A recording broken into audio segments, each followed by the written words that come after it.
The Las Vegas Raiders need to trade Davante Adams.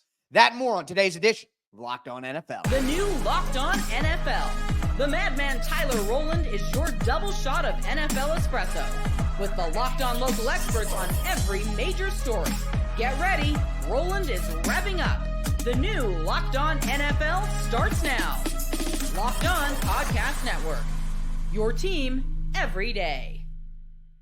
Football fans, welcome into the new Locked On NFL, bringing you a double dose of the NFL's biggest stories with help from our local experts that know your favorite teams like no one else. I am your host, the madman, Tyler Rowland, joined today, as I am every single Wednesday, by Locked On NFL expert, the brain, Luke Braun. On today's show, we're going to talk about Von Miller being suspended for 4 games and what Buffalo should do next. We're also going to talk about how the Chiefs can solve their Rashee Rice problem. But first, Davante Adams wants out of Las Vegas, and the Raiders should do exactly that. Before we get into it, thank you for making Locked On NFL your first listen of the day, and for being an everydayer here with us on the Locked On Podcast Network, where it is your team every day. Make sure that you tune in later and step into the barbershop with Tony Wiggins for the afternoon edition of Locked On NFL. Today's episode is brought to you by FanDuel. Place your first $5 bet, and you'll get started with $200 in bonus bets guaranteed. Visit FanDuel.com to get started. Luke, we got a bombshell report on Tuesday. It's something that's kind of been percolating under the surface for like 2 years. Right. Ever since Derek Carr left.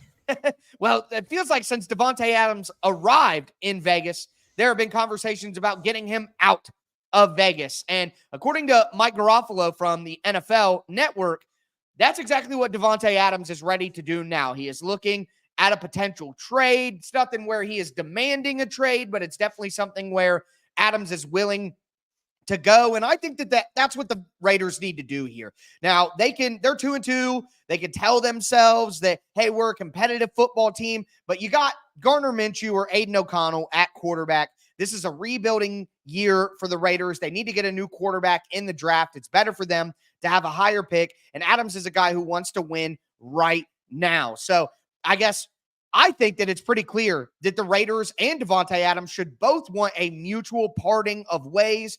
Do you think there's any reason that the Raiders should want to keep Adams around at this point?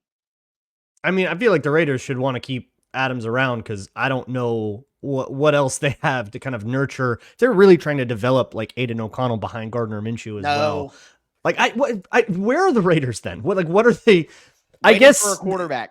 Jalen Milroe, waiting for a quarterback. Sanders. Don't you want a veteran superstar in the building when you do that though? Like, who's this kid going to throw to? Carson Beck or whoever it is. You know what I mean? Is he really going to be on the same timeline as a Jalen Milroe or whoever they decide to go with?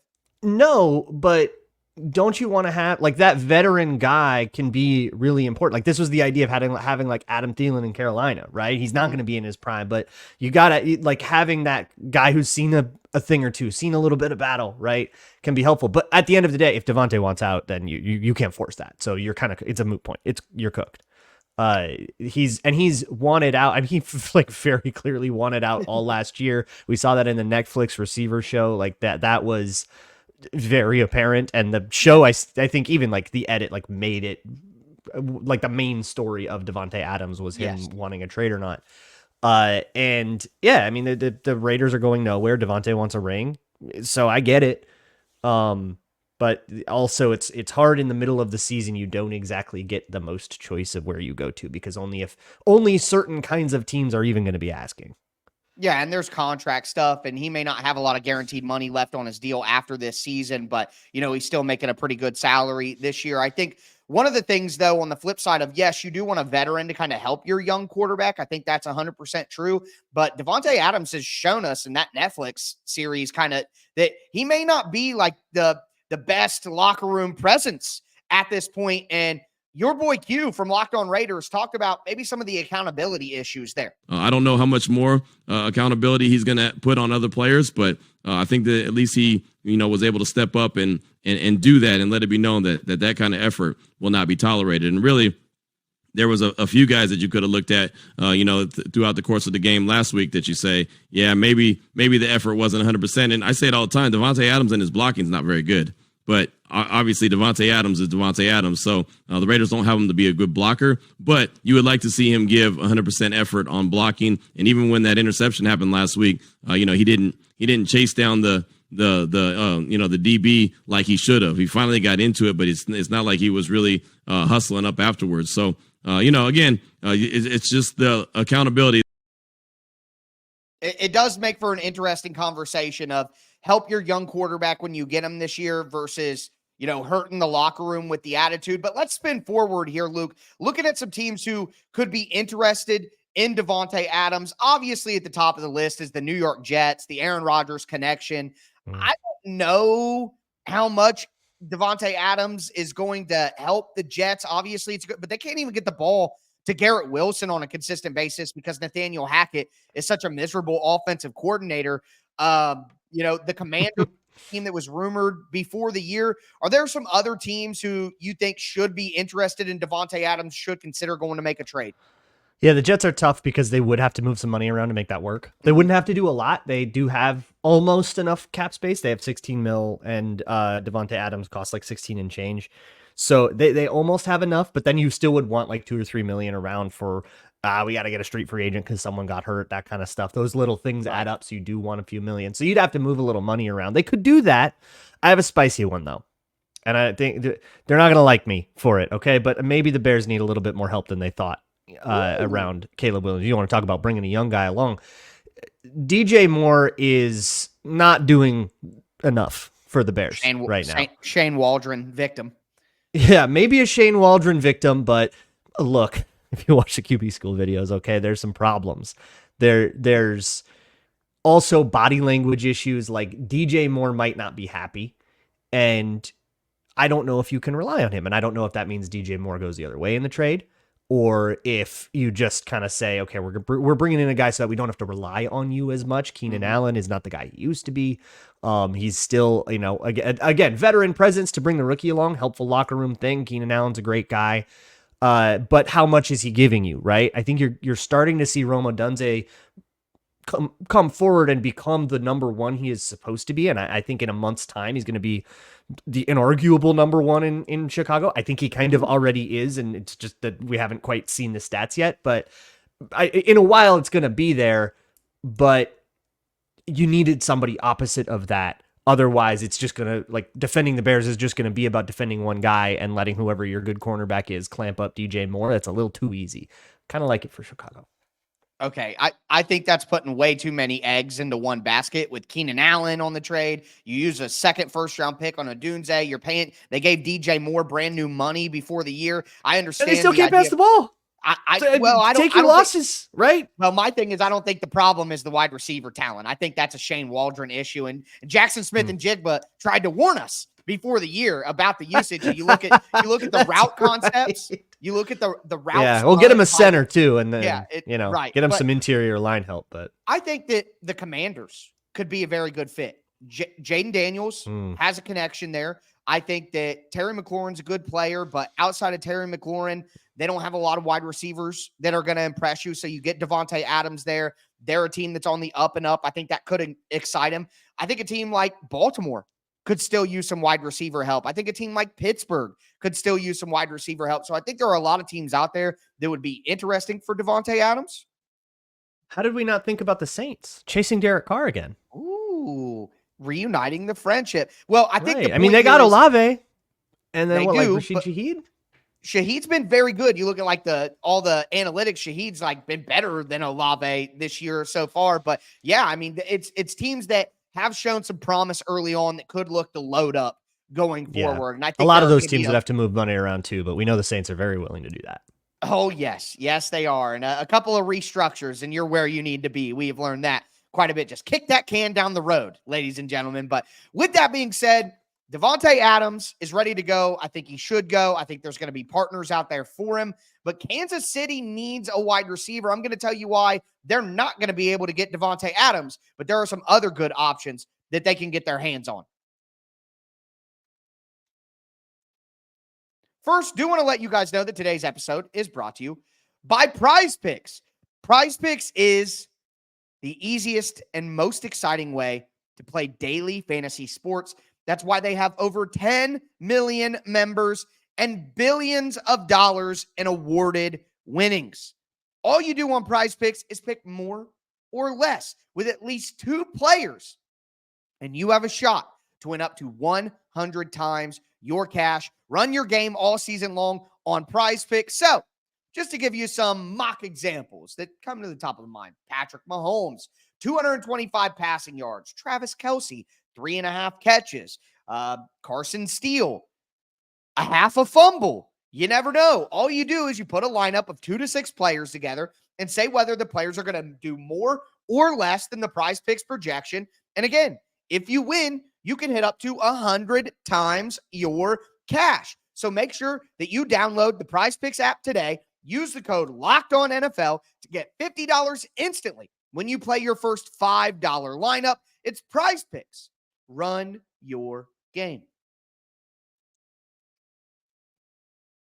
All right, Luke, let's continue today's edition of Locked On NFL. We got the Davante Adams trade request, but now we need to look at a team that probably needs to make a trade for a wide receiver, in my opinion, at least. Maybe a little pushback coming my way. But you look at Kansas City, we still don't have complete clarity on the Rashee Rice injury. But I think no matter what, with Rashee Rice, people are still worried about Kansas City's offense, which I think is a little bit overplayed.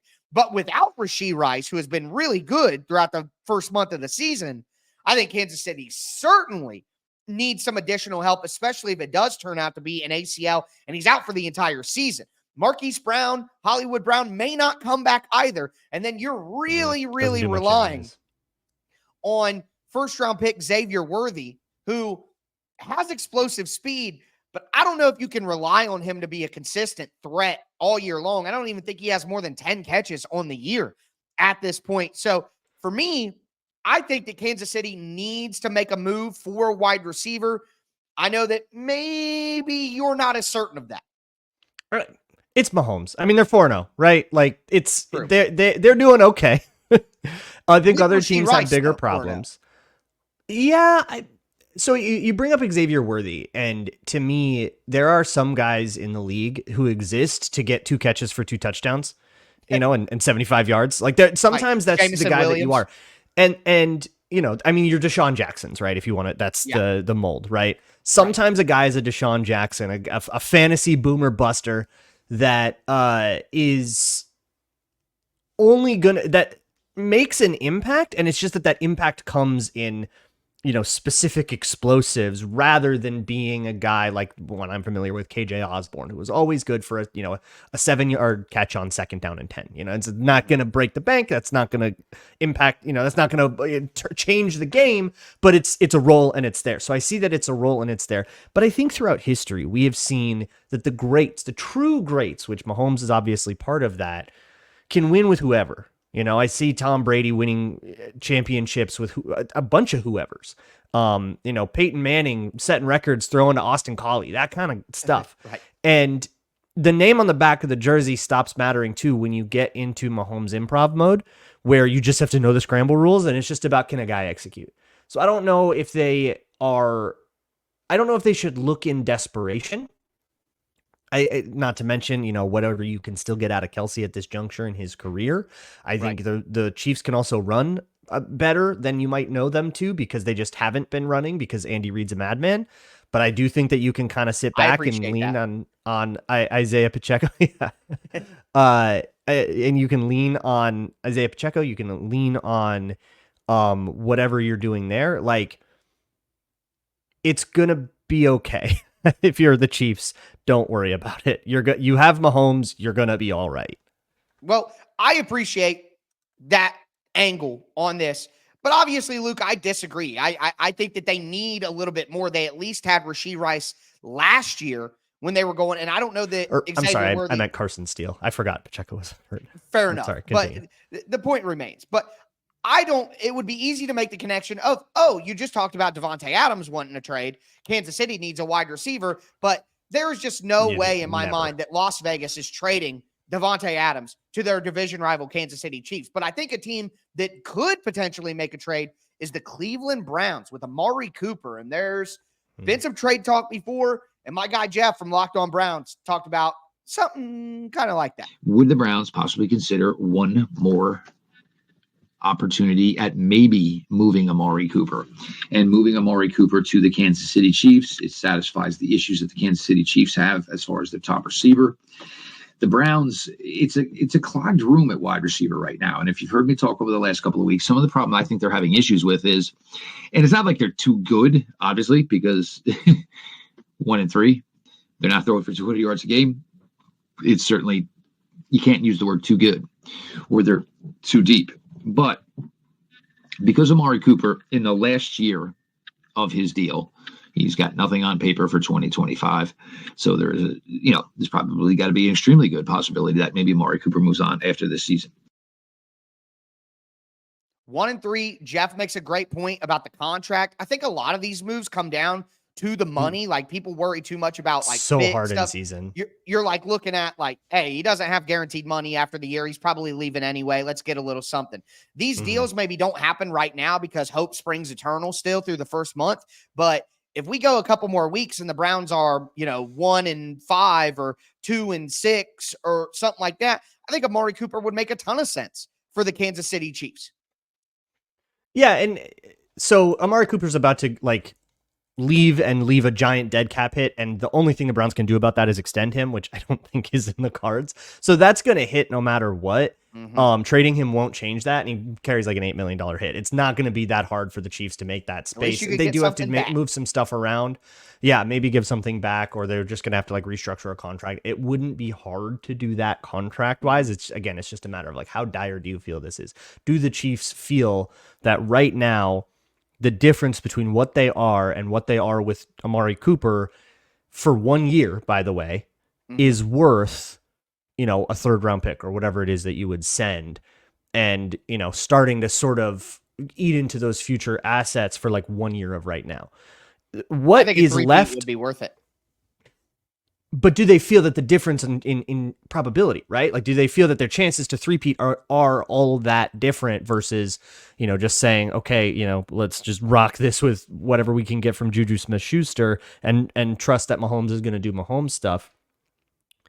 And maybe, right? Maybe it is, but it's 4 years of team control on a guy when you trade a draft pick versus 12 games of team control on Amari Cooper if you make that move right. And the trade deadline's a long time away.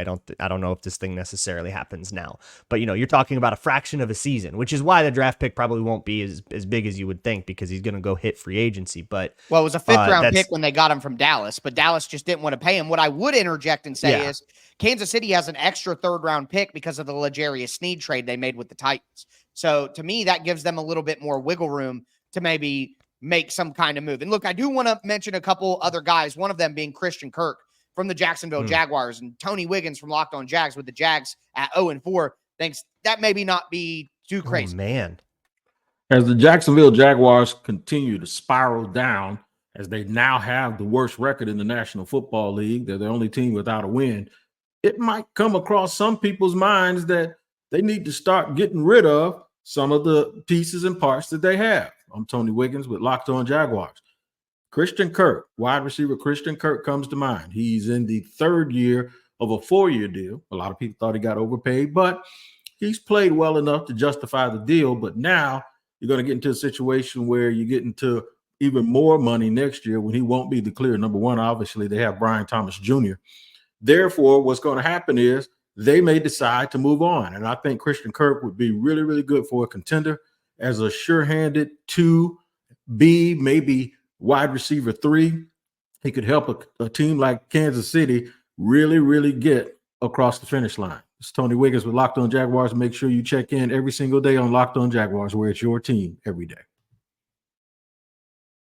Tony mentioned it. They draft Brian Thomas Jr. You just paid Gabe Davis. You just gave Evan Ingram a big extension. At some point, they're going to have to move some money around and not just have it all in their skill positions after playing Trevor Lawrence, too. It does come down to the money for Kansas City.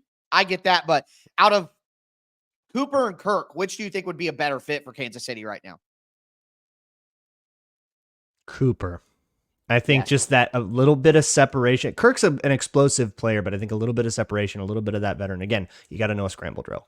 And that feels like the kind of player, like Amari Cooper feels like the kind of player that could be doing so much more if it weren't for what is going on at the quarterback position in Cleveland. Right. I still kind of feel like in Jacksonville, Trevor Lawrence, while he is not playing as well as he has played in the past, I feel like they've got bigger problems. And I don't know if Cleveland has a bigger problem than its quarterback. Maybe that's crazy for me, but I feel like Amari Cooper's being held back more than Christian Kirk is. Maybe that's a way to put it.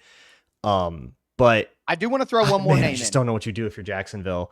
I feel like I say this every week. Sometimes the answer is die. I feel like it's just time.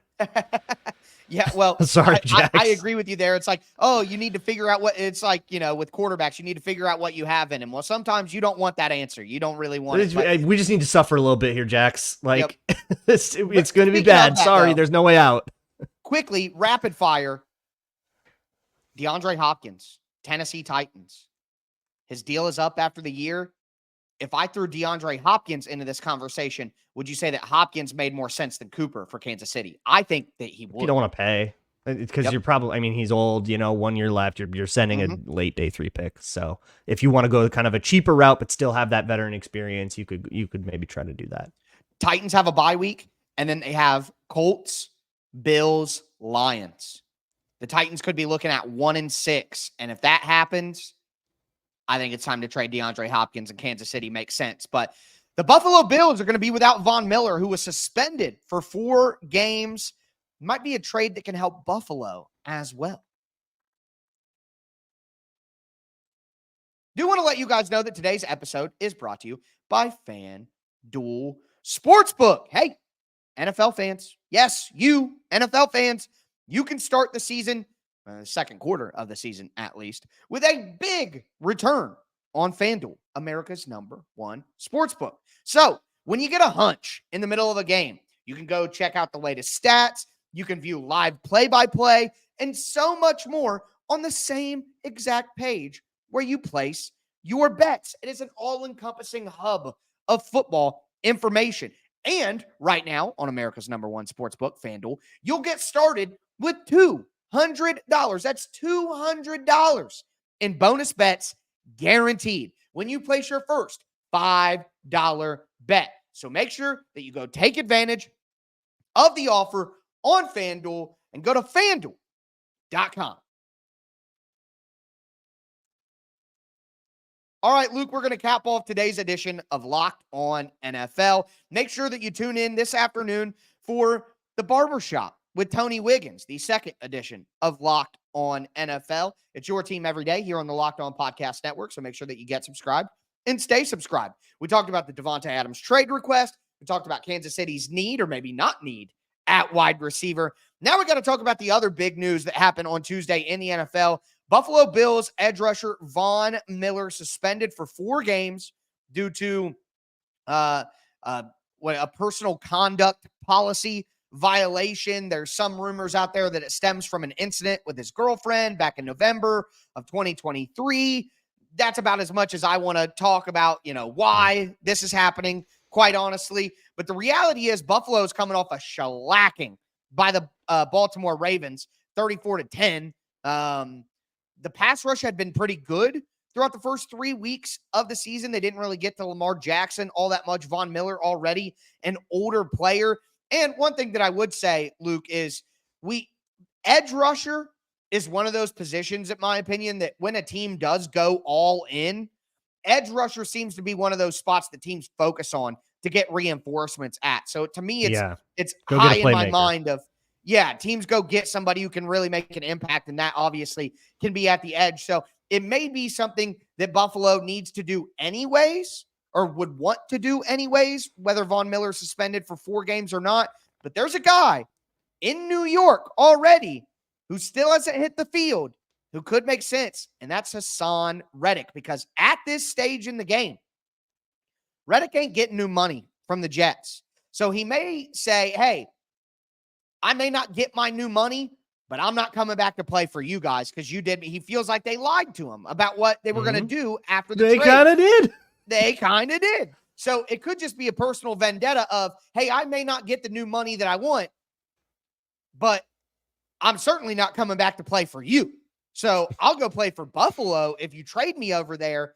Do you think that Hassan Reddick makes sense for Buffalo? And is there another team out there that you think maybe makes more sense for Hassan Reddick? Okay, I got a spicy one for that, but with Buffalo, it is an in-division trade, which is always going to make it harder, but it does feel a little bit like you're solving each other's problems, and both teams like have enough of a problem. And plus the Bills and Jets like have done that kind of thing before. Yes. So it like the barrier's a little broken. It's not as hard to imagine as like Davante Adams to the Chiefs, which would be insane, right? But that said, I don't know how much impact Von Miller was making for the Bills anyways. So I think regardless of this suspension, I think this would be something that you would want the Bills to do. What I don't need the Bills to do, though, is panic after a bad loss. You got beat. Okay. You know, Ravens came out and had you. Team.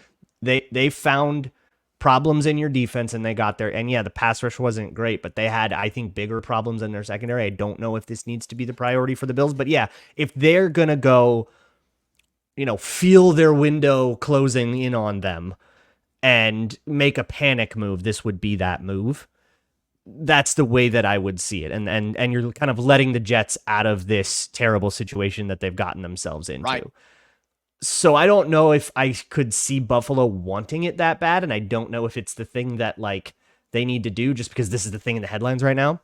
But here's a team that I think fancies itself a Super Bowl contender, hasn't gotten off to the start that they wanted, and has experienced some real pass rush issues. The Green Bay Packers. They got absolutely stonewalled by the Vikings in the game that they just played. And like, that's the thing that's top of mind. But if you look at what Peter Bukowski is talking about, Rashawn Gary put up a stinker. He got stonewalled by tight ends. He has not been great so far this year. Yeah. And that hasn't been up to the par that they want it to be. Right. They've had some really cool stuff from their secondary so far this year. Xavier McKinney, 4 picks in 4 games. Jair Alexander, he was hurt for this last one, but he seems to have kind of come back and had a little bit more of the impact that you're used to seeing from him. Guys like Eric Stokes taking a step forward, the Valentine thing. They've had players in their secondary that are like worth a dang, and the pass rush has sort of hung those coverage players out to dry. You can get a real playmaker in there, and I think a lot of the texture of that defense changes, but the Packers sitting at 2-2. They've had this weird thing. They've lost the 2 Jordan Love games. And now Jordan Love is like hobbled. 2-0 Malik Willis, like we all had down on our bingo cards. Of course. And so they're having this very weird year. And I feel like of all of the teams where you could like inject one piece in just the right spot and maybe they have that thing, I feel like Hassan Reddick to the Packers could have as much impact as anyone to anywhere. Very, very interesting. And what I would say is the Green Bay Packers are in the top 10 in the NFL in sacks. They have 13, but they had 8 of those against the Titans. So that they had 8 sacks on the Titans? Yes, I was there. Oh my God. I was there. But you minus that, that's only 5 sacks in the 3 other games. So clearly you're right that's something. Another team that I want to throw in, and it's topical as well, is the Dallas Cowboys. So DeMarcus Lawrence goes on IR. The Cowboys are another team who have gotten off to a bit of a slow start when they had higher expectations. They didn't really do anything in the offseason, and it may be time where they're like, okay, we thought that we could maybe get away without doing as much, but we probably need another pass rusher to replace Tank Lawrence. So I think the Cowboys could make a little bit of sense for Hassan Reddick, and there's somebody who's seen him be with the Eagles in their division. So for another spicy addition, I would throw that is a spicy the Dallas one. Cowboys in there. Give Mike Zimmer 2 bookend pass rushers. I've seen this a lot. Give him 2 bookend pass rushers. Pair Micah Parsons with someone else that can do this, and these 2 guys that can drop into coverage, although that's not really Zimmer's style, so I don't know if you have the scheme fit. But like you're already kind of doing that with, dealing with that with Micah Parsons, and he has been a chameleon his whole career. So I don't actually know Hassan if Reddick started as an inside off-ball linebacker. So it's not like Hassan Reddick is fully incapable of doing something. Look, what the Arizona Cardinals have done does not need to be their crimes don't need to be relitigated, okay? But like sim pressure wise, right? Like that works out, but he should be a primary pass rusher. There are ways for the Jets to get out of this if they want to, but they have to not be greedy about it. And I think they also have to not be petty, and they have to understand, don't double down on your mistake by being stubborn with your mistake. That's what I would say for the Jets at this point. They need something to go right, because it was ugly in the loss to the Broncos, and Aaron Rodgers is hobbled, and Nathaniel Hackett is not an NFL offensive coordinator. But this is not a Jets podcast, and we are not talking Jets today other than to say, trade Hassan Reddick, get something back, do something, guys. I'm the meme with the stick. Do something. But with that being said, that is going to do it for us today on a Wednesday edition of Locked On NFL. I am your host, the Madman, Tyler Rowland, here as I am every Wednesday with the brain, Luke Braun. Football's back tomorrow, folks. Can't wait to break it all down. With that being said, make sure that you get subscribed, stay subscribed, and as I tell you every episode, stay safe out there.